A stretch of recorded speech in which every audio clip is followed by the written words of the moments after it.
there friends, and welcome to the Amazing Brick Network. My name's Tori Favreau, and as always I hope that you are so well it is ridiculous. Today we are lucky enough to be having a look at a book called Lego Train Projects, and it's by Charles Pritchett. It is published by No Starch Press, who were good enough to supply the book for us to take a look at today. As with anything, I will be totally impartial, so rest assured, if we don't like what we're seeing, then we're going to hear about it. So I was keen to get this though, because I have heard of Charles in the past, and I was keen to have a look at this book. So first things first, we'll just get straight on to the general book itself. So that's your cover, and that is the back as well. So very friendly, easy to read and figure out what it's all about. It is a soft cover book, not a hardcover book, and the paper on the outside is like a somewhat matte finish. It does look quite nice though, and the paper stock inside is what you'd expect generally from a book. It's not quite as thick as the DK books that we've looked at before, but still of a very good quality, very sturdy, which is so important, because basically what this book is going to do is provide us with ideas for trains following the 6 stud width dimensions there. And basically, as right here, they are projects that we can have a look at and check out together. So basically here we've and as it does say here, Charles has been building with Lego for 35 years, and also his background is graphic design. So I have looked at a couple of his books, and in particular I did enjoy the dinosaur book, being a fan of dinosaurs. So let's get straight into it and have a quick look. Now, I have had a read through this book already.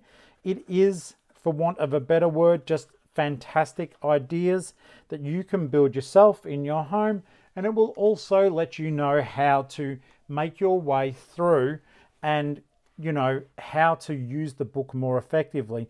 Obviously there are no bricks involved with this, so there are instructions about obviously how to use the book and how to get the pieces, and it does give you some very basic instructions on how to use real life scenarios and how to use Bricklink in order to get the pieces that you need.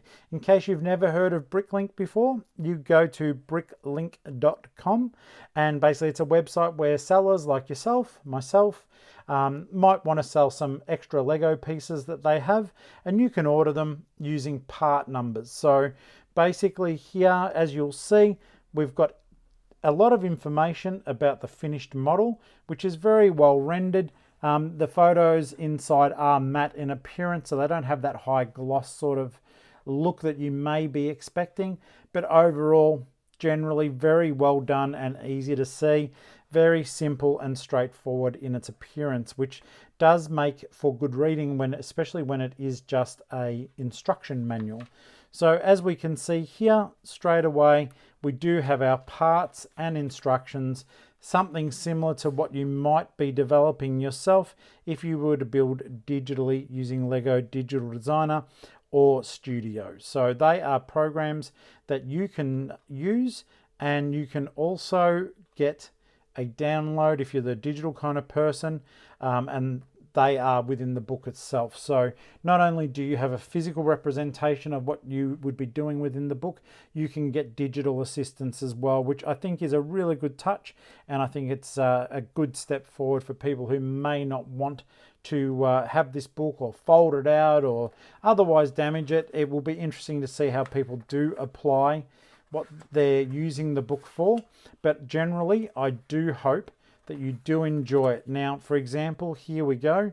You can see here, so there is the list of Lego parts item ID numbers, and also visual representation of what they would look like. So nothing different than what you would get in a standard Lego book, which makes it very, very welcome, and also just so easy to use. So I think the general idea of this book, in addition to giving you ideas, it is also that maybe you'll play upon those ideas and make them into your own creation. The acronym for that is MOC, My Own Creation. So there's no reason that tanker could not be something else. I think that the idea here is to just basically push creativity And certainly there's some amazing ideas in here, things I hadn't thought of. I have seen some of the things that people have built on one of our Facebook groups that we run called Amazing Lego Trains, and they are just jam-packed filled with great ideas.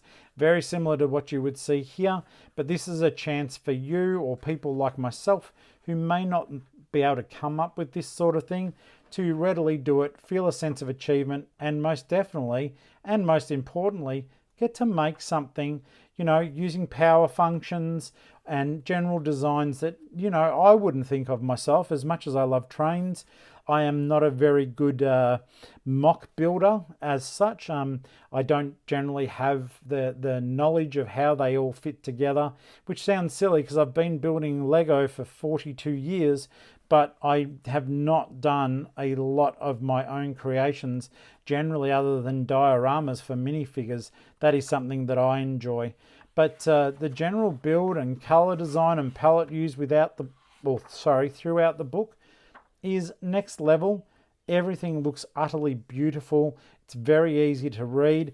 Even the quality of the print to show you when you're using black elements, which normally on Lego instructions is exceedingly hard to read. No Starch have managed to do this in a format that does actually make it very easy to follow, to read, to see the general layout of the bricks.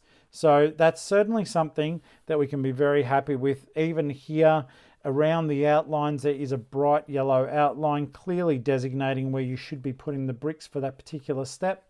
And of course, making a finished model that you'll be proud of. So all things said and done, I do think that this book, Lego Train Projects, is a very fun idea.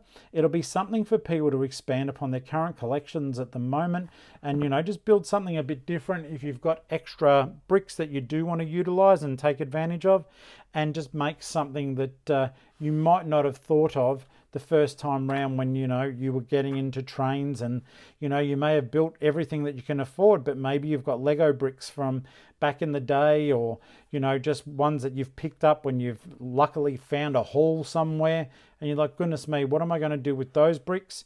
Well, you can always use different color schemes and take advantage of the instructions that are right here, courtesy of Charles and No Starch, and make yourself something special that is your own creation.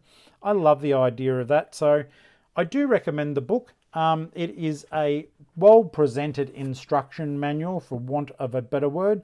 In the United States, it retails for $24.95, and I'm sure you can get it from your favorite booksellers, or of course from No Starch Press. So this is it's a neat little book, and by little, I shouldn't really say that. I mean, we're looking at comfortably, let's have a look here. I should say the proper numbers. Goodness me, we tap out at 199 pages. So almost 200-page book filled with beautifully illustrated instructions that I am sure that might get you out of your builder's block if you're experiencing it, and get you on to building more and more creative ideas that will certainly accentuate your love of Lego trains. So I hope you enjoy that little look through the book. I certainly like it. In terms of a tactile product, it does feel nice. I mean, let's face it, generally when you're into Lego, as much as we all are, it's very much, you know, what you're feeling at the time. And it will sound silly, but I know that Lego fans will agree. We are tactile, we care about how things feel, and the general presentation, the solid nature of the book, and including the fact that it is very well bound, certainly speak volumes to my satisfaction with the general quality of the product. We will be covering other No Starch Press books shortly, and I am keen to go through them with you. So I hope you enjoyed that book review. If you did, please give it a thumbs up on the YouTube channel, and if you haven't already, please do give the actual channel a subscription. It means so much to me, and I do appreciate you taking the time to watch this video. Thank you so much, and as I always say, happy